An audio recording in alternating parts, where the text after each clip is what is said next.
Actually, we don't. Yeah, we can use this. So, what I want to do now is I want to take that idea and apply it to some new data. I feel like we've dragged this, how many states have you visited data through the mud long enough. Let's get some new data. So what you're going to need is your data sheet that I gave you guys a little while ago. I got some extras in case anybody needs it. Man, are you going to use it the whole term? Ish. We're going to use it until about the middle of this week. Then we're going to start generating our own data. Yeah, this is just, it's just nice to have this because this is fun data to play with. But we'll use it through Thursday-ish, and then we'll, I think it's great. Well, I just like that you're having to use the same piece of paper. Well, I'm a hippie. I kind of like that too.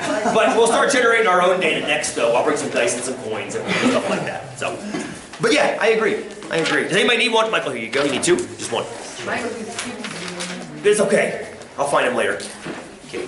Yeah, it's good. Okay. So here's the question I want to address right now. I've been told by a lot of people since I moved to Bend, and I'm from the East Coast where it really doesn't snow in the winter, it ices more than anything. It does snow occasionally, but it's usually just wet ice that breaks tree branches off. It's kind of cool, very cool, but also very dangerous. So I remember when I moved to Bend and I experienced my first couple snowy winters here, I'm like, wow, snow, like powdery, soft snow. And I know people that are from Utah are like, this isn't snow, this is cascading crud. I'm like, yes, but when you're from Delaware, this is heavenly.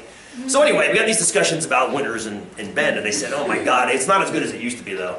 I remember back in the day, back in Bend when I was little, we used to have to tunnel out of our front door.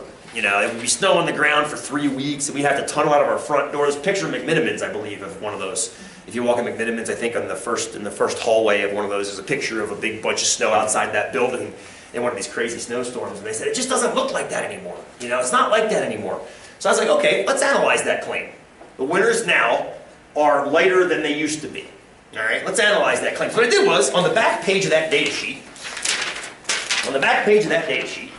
you see about 100 years worth of snowfall data. It's from 1927, that's the earliest data point I have on record. Up to 2002 is the last time that up to 2000, I think it was 7, was the last time the Western Regional Climate Center collected data. And then when I found out they had stopped, I started for them. So anything from 2008 on is my data, my collecting. I just stuck a ruler out in the backyard. And I try to kind of collate from different parts of town and try to take an average. Because I don't know how they got their numbers. I don't know what part of town they were in. And that does matter in this town, I've noticed. Did you guys notice yesterday? It was snowing up here, and it was sunny on the east side of town. And then it was rainy up here, and it was snowing somewhere else. So it doesn't matter. So I try to monitor many different places as I can. But anyway, that's the data I've collected so far, from 08 on. But here's what I want you guys to do. I want to answer a couple questions. I want to attack that claim clearly of, are the winters worse now than they were then, on average? But I also want to talk about this crazy claim of, you know, how much snow does Bend get over the course of a given winter? You know, because you often hear that. You go to the Chamber of Commerce, oh, Bend gets an average of 38 inches per year, or something along those lines.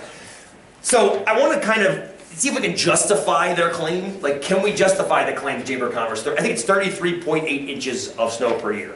Does this data support that claim, first of all?